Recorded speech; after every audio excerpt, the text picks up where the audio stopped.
সুপ্রিয় শিক্ষার্থীবৃন্দ, সবাইকে শুভেচ্ছা জানিয়ে শুরু করছি আজকের অনলাইন ক্লাস।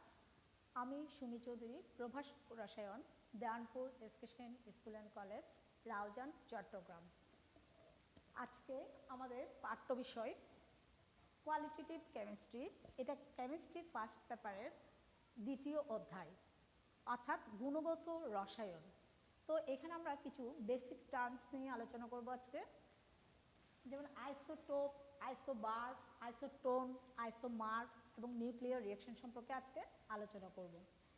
ছাত্রছাত্রীরা, গত ক্লাসে আমি পরমাণু মূল কণিকা সম্পর্কে আলোচনা করেছি। তো আজকের ক্লাসে আসা যাক। আইসোটোপ, তোমরা দেখতে পাচ্ছ আমি লিখেছি আইসোটোপ, যদিও তোমরা এসএসসিতে পড়েছো, তারপর আমি কিছুটা সংজ্ঞা দিয়ে যাচ্ছি। আইসোটোপ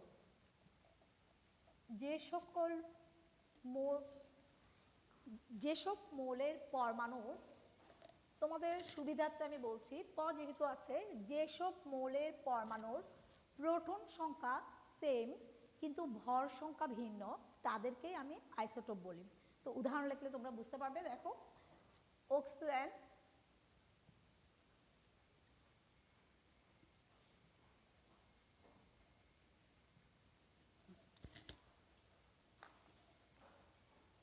ছাত্রছাত্রীরা তোমরা দেখো এবং উদাহরণগুলো লিখে নাও।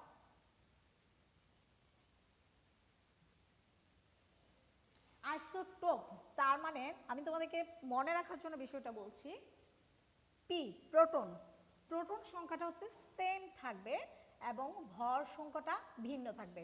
তোমরা দেখতে পাচ্ছ অক্সিজেনের আইসোটোপ আমি লিখেছি, সেরকম আমার হাইড্রোজেনেরও আছে এবং কার্বনের এবং বিভিন্ন মৌলের পরমাণুর আছে। তো এদের যদি প্রোটন সংখ্যাটা সেম হয়, অর্থাৎ পারমাণবিক সংখ্যা যেটা আমরা বলছি এই 888, অক্সিজেনে এরা একই মৌলের, তাহলে আইসোটোপের ক্ষেত্রে কি হবে? একই মৌলের প্রোটন সংখ্যাটা সেম কিন্তু ভর সংখ্যাটা ভিন্ন। তাহলে এদিকে আমরা বলছি কি ভর সংখ্যা 16, 17, 18 এবং নিচে যেটা আছে প্রোটন সংখ্যা। তাহলে প্রোটন সংখ্যা সেম হলো, ভর সংখ্যাটা ভিন্ন, এক এক নাম্বার ডিফারেন্স আছে। তো এইভাবে আমরা হাইড্রোজেনেরও একই, হাইড্রোজেনের 3টে আইসোটোপ আছে। তো হাইড্রোজেনেরটা তোমরা জানো, হাইড্রোজেন 1 1, হাইড্রোজেন 1 2, হাইড্রোজেন 1 3।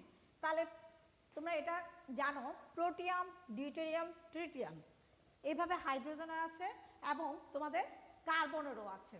তো এভাবে যে সকল পরমাণুর প্রোটন সংখ্যা সেম কিন্তু ভর সংখ্যা ভিন্ন এবং একই মৌলের পরমাণু, তাদেরকে আমরা বলছি কি আইসোটোপ। তো এবার আসা যাক আইসোবার নিয়ে। ছাত্রছাত্রীরা, এখন আসা যাক আমাদের আইসোবার। তোমাদেরকে আমি প্রথমেই বলেছি তোমাদের মনে রাখার সুবিধার্থে লাস্ট অক্ষর দিয়ে তোমরা মনে রাখতে পারো। যেমন আমি একটা উদাহরণ লিখছি, তাহলে বলছি কপার জিঙ্ক, কপার 29 এবং ভর সংখ্যা 64, 30, 64। Argon, krypton, potassium, calcium 20। এই ক্ষেত্রে আমরা বলবো যে সকল মৌলের পরমাণু, যে সকল পরমাণুর ভর সংখ্যা সেম থাকবে, কি বলেছি আমরা? ভর সংখ্যা সেম থাকবে কিন্তু প্রোটন বা পারমাণবিক সংখ্যা ভিন্ন থাকবে, তখনই তাদেরকে আমরা বলবো আইসোবার। তাহলে ছাত্রছাত্রীরা তোমরা বুঝতে পেরেছো আমরা কাদেরকে বলছি? যাদের ভর সংখ্যা হচ্ছে সেম কিন্তু প্রোটন সংখ্যা হচ্ছে ভিন্ন, তাদেরকে আমরা বলছি আইসোবার। তো আমি এখানে একটা উদাহরণ লিখেছি যেখানে দেওয়া আছে কপার জিঙ্ক, তার ভর সংখ্যা হচ্ছে 64 এবং জিঙ্কের ভর সংখ্যা হচ্ছে কত? 64, কিন্তু প্রোটন সংখ্যা হচ্ছে কত? 29, 30। এবং আমি তো অন্যটা লিখেছি যেমন আর্গন, তারপর পটাশিয়াম, ক্যালসিয়াম। তো এই ক্ষেত্রে দেখা যাচ্ছে আর্গনের 40, পটাশিয়ামের 40 এবং ক্যালসিয়ামের 40, তাদের ভর সংখ্যা সবারটা কি সেম কিন্তু পারমাণবিক সংখ্যা কত? 18, প্রোটন সংখ্যা যেটা 18, 19, 20। তাহলে এদেরকে আমরা বলছি আইসোবার। এখন আসা যাক যেটা আইসোটোন। তাহলে এখন আমরা বলছি কি আইসোটোন। তাহলে ছাত্রছাত্রীরা তোমাদেরকে আমি একটাই বলেছি, তোমরা লাস্ট যেটা ফিগার আছে সেই ফিগারটা যদি একটু ধরে নাও তাহলে বুঝতে পারবে, তোমাদের মনে রাখার সুবিধার্থে বলছি, এটা কোনো সূত্র নয়, তোমাদের মনে রাখার সুবিধার্থে আমি বলছি। যেমন আইসোটোনের ক্ষেত্রে দেখা যাক, আমি একটা উদাহরণ লিখি, সিলিকন, ফসফরাস, সালফার। তাহলে আমরা কি লিখলাম? Silicon, phosphorus, sulphur. তাহলে 31 যেটা হচ্ছে এদের ভর সংখ্যা 32। এই ক্ষেত্রে তাদের প্রোটন সংখ্যা হচ্ছে 14, 15, 16। তাহলে এখানে আমরা বলেছি নিউট্রন সংখ্যা, যে ক্ষেত্রে নিউট্রন সংখ্যাটা হচ্ছে সেম, যাদের ক্ষেত্রে নিউট্রন সংখ্যা সমান কিন্তু ভর সংখ্যা ভিন্ন। তার মানে কি, তোমরা ইচ্ছে করলে সংক্ষেপে লিখে নিতে পারো, নিউট্রন ভর সংখ্যা সমান কিন্তু ভর সংখ্যা ভিন্ন। ভর সংখ্যা ভিন্ন তাদেরকে আমি বলছি, এখানে হচ্ছে কি ভর সংখ্যা একই, প্রোটন সংখ্যা ভিন্ন। এখানে প্রোটন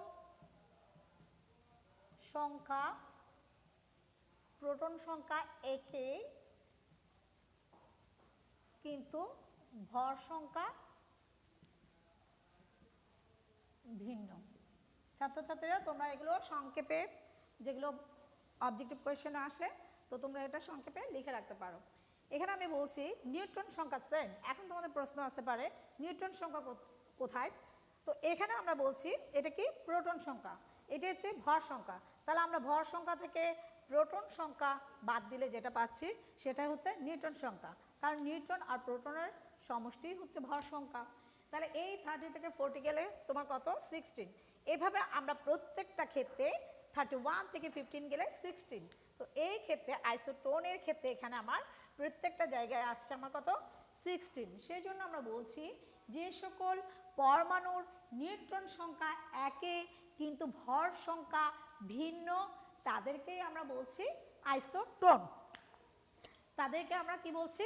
আইসোটোন। এখন দেখা যাক, পরের আসা যাক আইসোমার।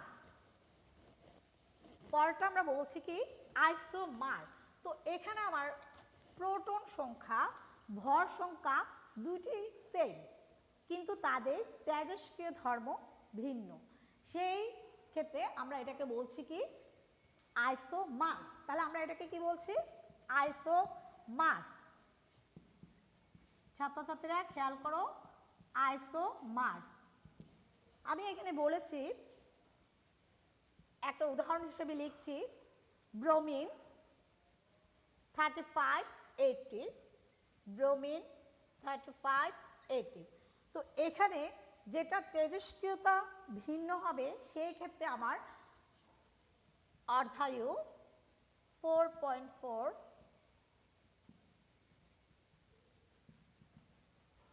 সমান 18 মিনিট। ছাত্রছাত্রীরা তোমরা খেয়াল করো, আমি এখানে বলছি আইসোমার, অর্থাৎ যে সকল পরমাণুর ভর সংখ্যা এবং পারমাণবিক সংখ্যা ভিন্ন কিন্তু তেজস্ক্রিয়তা ভিন্ন ধরনের তাদেরকেই বলছি আমরা আইসোমার, পরস্পরের আইসোমার। তো আমি এখানে একটা উদাহরণ হিসেবে দেখিয়েছি ব্রোমিন, যার 35 এবং 80 দুইটি ক্ষেত্রে 35 এবং 80 ভর সংখ্যা হচ্ছে 80। এখানে দেখা যাচ্ছে তেজস্ক্রিয়তা ধর্মের ক্ষেত্রে দেখা যাচ্ছে এখানে তার রাসায়নিক অর্ধায়ু, যেটা বলা হয় অর্ধায়ু, তার অর্ধায়ুর মধ্যে T12 4.4 ঘন্টা, এটা আমরা পরীক্ষা করে পাওয়া গেছে, এবং T12 যেটা 18 মিনিট। এই জন্য বলছে তাদের তেজস্ক্রিয়তা ভিন্ন ধরনের, তাদেরকে আমরা বলছি আইসোমার। এখন আসা যাক নিউক্লিয়ার রিঅ্যাকশন সম্পর্কে। ছাত্রছাত্রীরা এটা লেখা হলে এখন আমরা ব্যাখ্যা করছি নিউক্লিয়ার রিঅ্যাকশন নিয়ে।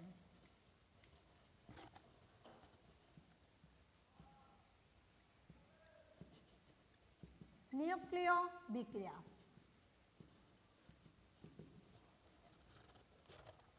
নিউক্লিয় বিক্রিয়া বলতে আমরা সাধারণত যে কোনো রিঅ্যাকশনের ক্ষেত্রে নতুন একটা প্রোডাক্ট উৎপন্ন হবে, দুইটা রিঅ্যাকট্যান্ট একটা প্রোডাক্ট উৎপন্ন করবে, সেটাকে আমরা বলছি একটা রিঅ্যাকশন। কিন্তু এই নিউক্লিয় রিঅ্যাকশনের ক্ষেত্রে দেখা যায় যে বিক্রিয়ায় উচ্চ গতি সম্পন্ন রশ্মি বা কণা ধারা, তো উচ্চ গতি সম্পন্ন রশ্মি আলফা কণা, উচ্চ আলফা কণা হতে পারে বা নিউট্রন ধারা আঘাত হতে পারে যে কোনো রিঅ্যাকশনের মধ্যে, বা বিটা কণা ধারাও আঘাত হতে পারে। তো এখানে আমরা ব্যাখ্যাটা করব এইভাবে, যে বিক্রিয়ায় উচ্চ গতিসম্পন্ন রশ্মি বা কণা ধারা কোনো পরমাণুর নিউক্লিয়াসকে ভেঙে নতুন পরমাণু তৈরি করা হয় তাকেই বলা হয় নিউক্লিয় বিক্রিয়া। এই ধরনের বিক্রিয়ায় বিক্রিয়ক এবং উৎপাদে পারমাণবিক সংখ্যা এবং ভর সংখ্যা সেম থাকে। তাহলে আমার নিউক্লিয় বিক্রিয়ার মধ্যে আমরা এখন একটা ব্যাখ্যা করছি। তোমরা দেখতে পাচ্ছ ছাত্রছাত্রীরা, নাইট্রোজেন যার পারমাণবিক সংখ্যা হচ্ছে 7 এবং ভর সংখ্যা হচ্ছে 14। তো এখানে আমরা যদি একটা আলফা কণা, যেটা আলফা কণাকে আমরা এইভাবে লিখি হিলিয়াম আলফা কণা, তো এই আলফা কণা দ্বারা যদি তাকে আঘাত করানো হয়, আমার যে প্রোডাক্টটা উৎপন্ন হয় সেটা দেখা যাচ্ছে, আমি বলেছি যে বিক্রিয়ায় কোনো রশ্মি বা কণা দ্বারা আঘাত করে নতুন প্রোডাক্ট উৎপন্ন করা হয় তখনই তাকে বলা হচ্ছে নিউক্লিয়ার রিঅ্যাকশন। সেই নিউক্লিয়ার রিঅ্যাকশনের মধ্যে যেটা রিঅ্যাকট্যান্টের মধ্যে আছে সেটাকে আমরা প্রথমে বলবো টার্গেট। অর্থাৎ এখানে আমি নাইট্রোজেনকে বলতে পারি এটা হচ্ছে আমাদের টার্গেট, এবং যাকে নিক্ষিপ্ত করা হবে বা প্রক্ষেপক হিসেবে যেটা কাজ করবে প্রজেক্টাইল, সেটা হচ্ছে এই আলফা কণা, এটাকে আমরা বলছি প্রজেক্টাইল। তাহলে আমরা তাকে কি বলছি? প্রজেক্টাইল। এটাকে বলছি টার্গেট এবং এটাকে বলছি আমরা প্রজেক্টাইল, এবং বাকি যা উৎপন্ন হয়েছে তাকে আমরা বলছি প্রোডাক্ট। বাকি যে প্রোডাক্টটা উৎপন্ন হয়েছে, এখন দেখা যাক ছাত্রছাত্রীরা তোমরা খেয়াল করো, আমি বলেছি পারমাণবিক সংখ্যা এবং ভর সংখ্যা কিন্তু সেম থাকতে হবে নিউক্লিয়ার রিঅ্যাকশনের মধ্যে। তো এখানে আমার টোটাল পারমাণবিক সংখ্যা হচ্ছে 7 2 9, আর এখানে হচ্ছে 18। তো আমার রিঅ্যাকট্যান্টের ক্ষেত্রে 9 আর 18, এখানেও ঠিক তেমনি প্রোডাক্টের ক্ষেত্রে পারমাণবিক সংখ্যা, টোটাল পারমাণবিক সংখ্যা হচ্ছে 9 এবং 18। এভাবেই হচ্ছে নিউক্লিয়ার রিঅ্যাকশন সম্পন্ন করা হয়। এখন আসা যাক, এই নিউক্লিয়ার বিক্রিয়াকে আমরা দুই ভাগে ভাগ করতে পারি। একটা হচ্ছে নিউক্লিয় ফিউশন আর একটা হচ্ছে নিউক্লিয় ফিশন। তো আমরা নিউক্লিয় ফিশনের রিঅ্যাকশনটা লিখি।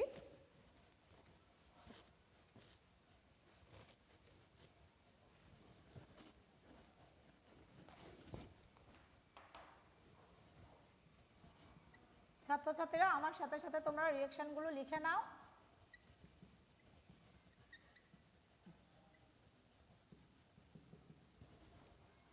আমরা বলছি নিউক্লিয় ফিউশন, তাহলে যে বিক্রিয়ায় উচ্চ তাপমাত্রায় দুটি হালকা নিউক্লিয়াস, তো আমরা হালকা নিউক্লিয়াস বলতে লিখতে পারি যেমন হাইড্রোজেন 1 প্লাস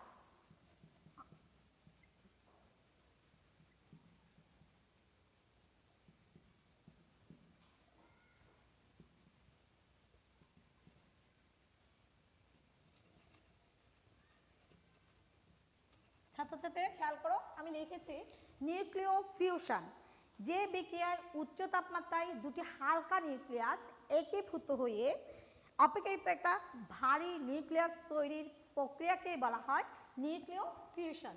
তাহলে তোমরা দেখতে পাচ্ছ এখানে হাইড্রোজেনের আইসোটোপ লিখেছি আমরা দুইটা। তো এদেরকে আমরা যখন যুক্ত করি তখন আমার উৎপন্ন হচ্ছে কি হিলিয়াম, এবং গামা রশ্মি তার সাথে বিপুল পরিমাণ শক্তি উৎপন্ন হচ্ছে। এটাকেই বলা হচ্ছে কি নিউক্লিয় ফিউশন। এরপর দেখা যাক নিউক্লিয় ফিশন।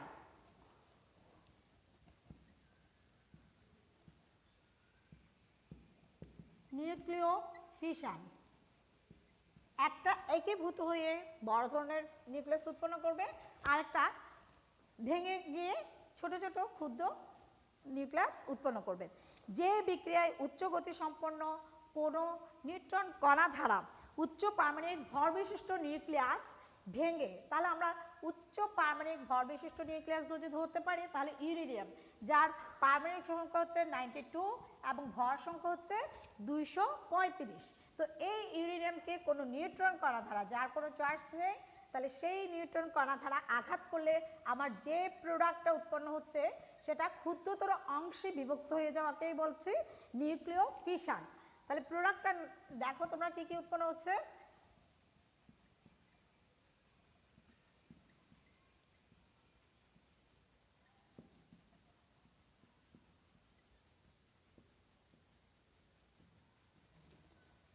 ছাত্রছাত্রী তোমরা দেখতে পাচ্ছ আমরা নিউট্রন কণা দ্বারা যখন আঘাত করি কোনো ইউরেনিয়ামকে, একটা বড় ধরনের নিউক্লিয়াসকে যখন আঘাত করা হয় তখন এটি ক্ষুদ্রতর নিউক্লিয়াসে বিভক্ত হয়ে যায়, তখনই তাকে আমরা বলবো নিউক্লিয় ফিশন। তোমাদের প্রশ্ন আসতে পারে নিউক্লিয় ফিউশন এবং নিউক্লিয় ফিশনের মধ্যে পার্থক্য কি, রিঅ্যাকশন আকারে দেখাও। তো এখানে আমার উৎপন্ন হয়েছে বেরিয়াম, যার 96 পারমাণবিক সংখ্যা, ভর সংখ্যা হচ্ছে 141, এবং ক্রিপ্টন যার 36 92 এবং তার সাথে কিছু পরিমাণ বিপুল শক্তি ব্যয় হচ্ছে। তো এভাবে বিপুল শক্তি উৎপন্ন হচ্ছে। এভাবেই আমরা নিউক্লিয় ফিশন এবং নিউক্লিয় ফিশনের ব্যাখ্যা করতে পারি। ছাত্রছাত্রী আসা যাক, তোমাদের বিভিন্ন ধরনের প্রশ্ন আসতে পারে, যেমন স্ক্যান্ডিয়ামকে যদি আমরা নিউট্রন দ্বারা আঘাত করি তার ক্ষেত্রে কি কি প্রোডাক্ট উৎপন্ন হয়, সেই ধরনের রিঅ্যাকশন আসতে পারে, বা হাফ রিঅ্যাকশন লিখে বাকি রিঅ্যাকশন তোমাদের আসতে পারে। এখানে এভাবে আসতে পারে তোমাদের অবজেক্টিভে, যেমন আমি ইউরেনিয়াম লিখেছি 92 লিখে 235 লিখেছি এবং নিউট্রন দ্বারা আঘাত করেছি। তো এই ক্ষেত্রে তোমার এইভাবে কোয়েশ্চনটা আসতে পারে, এ লিখে,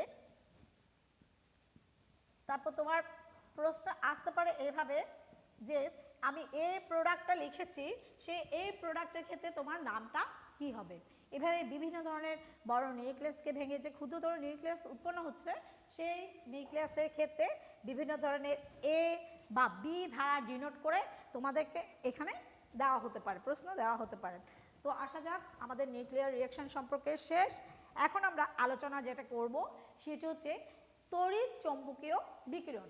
ছাত্রছাত্রী এখানে বেসিক টার্মসগুলো লাগছে, কারণ তোমাদের বিভিন্ন ধরনের প্ল্যাঙ্কসের কোয়ান্টাম তত্ত্ব আছে, বিভিন্ন ধরনের তত্ত্ব আছে, যেমন ডি ব্রগলি সমীকরণ আছে। তো এই ক্ষেত্রে আমাদের বিভিন্ন ধরনের টার্মসের সংজ্ঞাগুলো জানা প্রয়োজন। এখন আসা যাক তড়িৎ চৌম্বকীয় বিকিরণ। এই ক্ষেত্রে দেখা যাক তড়িৎ চৌম্বকীয়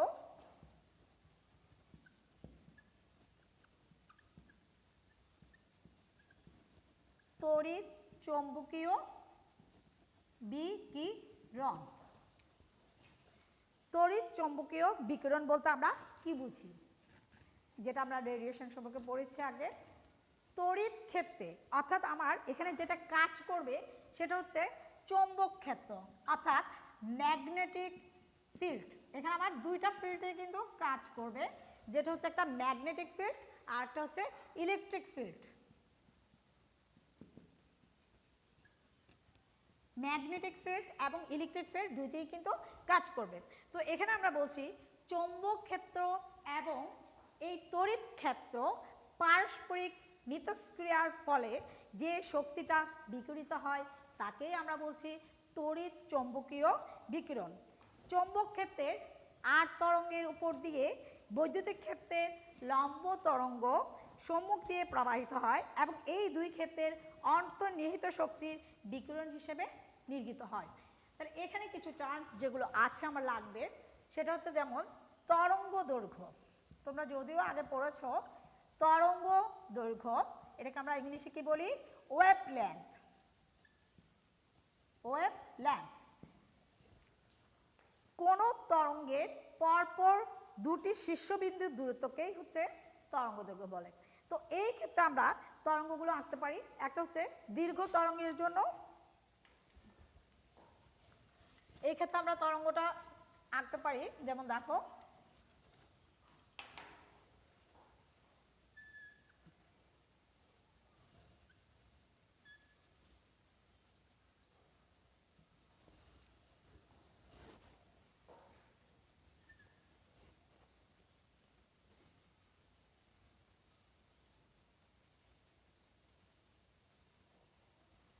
দেখো তোমরা ছাত্রছাত্রীরা এখানে একটা নিম্ন কম্পাঙ্কের তরঙ্গ দেখানো হয়েছে, এটা হচ্ছে নিম্ন কম্পাঙ্কের তরঙ্গ, আর এটা হচ্ছে হাই ফ্রিকোয়েন্সির তরঙ্গ।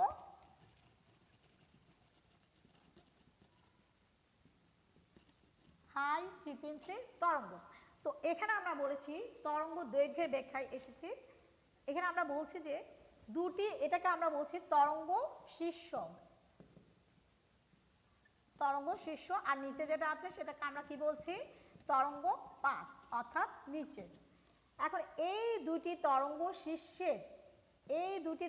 শীর্ষের মধ্যবর্তী দূরত্বকেই হচ্ছে বলা হচ্ছে ওয়েভ লেংথ, যেটাকে আমরা কি ধারা প্রকাশ করি, ল্যামডা ধারা প্রকাশ করি। তাহলে আমার কি ধারা প্রকাশ করা হচ্ছে, এই ওয়েভ লেংথটাকে বলছি আমি কি, তরঙ্গ দৈর্ঘ্য। ছাত্রছাত্রীরা তোমরা দেখতে পাচ্ছ এখানে একটা তরঙ্গ শীর্ষ, এখানে একটা তরঙ্গ শীর্ষ। তো এই দুইটা তরঙ্গ শীর্ষের মাঝামাঝি মধ্যবর্তী দূরত্বটাকে, এই ডিফারেন্সটাকে আমরা বলছি কি, ওয়েভ লেংথ। তো এখানে হচ্ছে এটা নিম্ন কম্পাঙ্কের তরঙ্গ, এই জন্য ওয়েভ লেংথ একটু ডিস্টেন্সটা বেশি আছে। এখানে উচ্চ কম্পাঙ্কের তরঙ্গের মধ্যে আমার শীর্ষগুলো এভাবে উৎপন্ন হচ্ছে, তাহলে এখানে ওয়েভ লেংথ হচ্ছে এটাই। এরপর আসা যাক যেটাকে আমরা বলেছি ফ্রিকোয়েন্সি নিয়ে। তাহলে ফ্রিকোয়েন্সি তোমরা আগে পড়েছো, যেমন তোমরা জানো আমি যদি এখন একটা থালা হাত থেকে ফেলে দিই তখন এটা কিন্তু ঝনঝন করে শব্দটা, কম্পনটা হতেই থাকবে। তো এই কম্পনটা যদি আমরা গুণে দেখতে পারি বা গণনা করা হয় 1 সেকেন্ডে কতটুকু এই তরঙ্গটা সম্পন্ন হচ্ছে, তো সেই ক্ষেত্রে দেখা যাক একটা নির্দিষ্ট বিন্দুর মধ্য দিয়ে 1 সেকেন্ডে যত সংখ্যক পূর্ণ তরঙ্গ অতিক্রম করে সেই সংখ্যাকে ওই তরঙ্গের কি বলা হয়, কম্পাঙ্ক বা ফ্রিকোয়েন্সি বলা হয়। তাহলে তোমরা দেখতে পাচ্ছ, তোমাদেরকে আমি বলেছি ফ্রিকোয়েন্সি বা কম্পাঙ্ক। ছাত্রছাত্রীরা তোমরা দেখতে পাচ্ছ এই টার্মসগুলো কিন্তু লাগবে আমার অঙ্ক করার জন্য। এখানে আমরা বলছি কি, ফ্রিকোয়েন্সি বা কম্পাঙ্ক একটা নির্দিষ্ট বিন্দুর মধ্য দিয়ে 1 সেকেন্ডে যত সংখ্যক পূর্ণ তরঙ্গ অতিক্রম করে সেই সংখ্যাকে ওই তরঙ্গের কম্পাঙ্ক বলা হয়, এবং সেই কম্পাঙ্ককে আমরা কি ধারা প্রকাশ করি, মিউ ধারা প্রকাশ করা হয়, যেটাকে আমরা বলছি ফ্রিকোয়েন্সি। তো সেই মিউ ইজ ইকুয়াল টু আমরা লিখতে পারি অঙ্কের জন্য সি ডিভাইড বাই ল্যামডা, যেখানে বলা হচ্ছে সিটা হচ্ছে ভেলোসিটি এবং ল্যামডাটা হচ্ছে ওয়েভ লেংথ। তাহলে এটাকে আমরা কি বলছি, ওয়েভ লেংথ। এবং এই কম্পাঙ্ককে আমরা এর একক হচ্ছে সিপিএস অর্থাৎ সিপিএস, সাইকেল পার সেকেন্ড, অথবা হার্স, যেটাকে আমরা, এটা অবজেক্টিভে তোমাদের প্রায় আসে, যেটাকে আমরা বলছি কম্পাঙ্কের একক হচ্ছে ফ্রিকোয়েন্সি বা কম্পাঙ্কের একক হচ্ছে কি সিপিএস, এটা রিভিউশন হচ্ছে কি সাইকেল পার সেকেন্ড, এবং তার একক আমরা সাইকেল পার সেকেন্ডকে আরেকটা বলতে পারি যেটাকে বলা হার্স। তাহলে এটাই হচ্ছে ফ্রিকোয়েন্সির সংজ্ঞা। ছাত্রছাত্রীরা এখন আসা যাক তরঙ্গ সংখ্যা নিয়ে। প্রতি সেন্টিমিটার, যেটাকে আমরা বলছি তরঙ্গ সংখ্যা অথবা ওয়েভ নাম্বার, তরঙ্গ সংখ্যা বা ওয়েভ নাম্বার। তাহলে এই ক্ষেত্রে আমরা বলতে পারছি প্রতি সেন্টিমিটার দৈর্ঘ্যে কোনো তরঙ্গ ধারা সৃষ্ট পূর্ণ তরঙ্গের সংখ্যাকে ওই তরঙ্গের তরঙ্গ সংখ্যা বলা হয়, যেটাকে আমরা মিউ বার ধারা প্রকাশ করেছি, এবং সেই mu bar is equal to আমরা লিখতে পারি 1 বাই ল্যামডা। কিছুক্ষণ আগে কিন্তু আমরা ল্যামডার মিউর সূত্রটা লিখেছি, তো এখানে মিউ বারের ক্ষেত্রে আমরা লিখতে পারছি 1 বাই ল্যামডা। তাহলে ল্যামডা ইজ ইকুয়াল টু আমরা লিখতে পারি, যেহেতু সি বাই মিউ, কিছুক্ষণ আগে আমরা যা পড়েছি ফ্রিকোয়েন্সি, তাহলে mu bar is equal to আমরা লিখতে পারি মিউ ডিভাইড বাই সি। ল্যামডার জায়গায় আমরা মানটা বসিয়ে দিলে এই মানটা আসে। এটাই হচ্ছে তোমাদের ফ্রিকোয়েন্সি নাম্বার, যেটা ম্যাথ করার জন্য আমার এই সূত্রগুলো প্রয়োজন। তো ছাত্রছাত্রীরা আজকে আমি এতটুকু পড়িয়েছি, তোমাদের আরেকটা বলছি পর্যায়কাল সম্পর্কে। একটা তরঙ্গ সম্পূর্ণ হতে যে পরিমাণ সময় লাগে সেটাকেই আমরা বলছি পর্যায়কাল। তো আজকে আমরা ওয়েভ নাম্বার এবং টাইম পিরিয়ড এগুলো নিয়ে আলোচনা করেছি। সামনের ক্লাসে আমি প্ল্যাঙ্কের কোয়ান্টাম তত্ত্ব নিয়ে আলোচনা করব। অনলাইন ক্লাসে থাকার জন্য তোমাদের সবাইকে ধন্যবাদ জানাচ্ছি।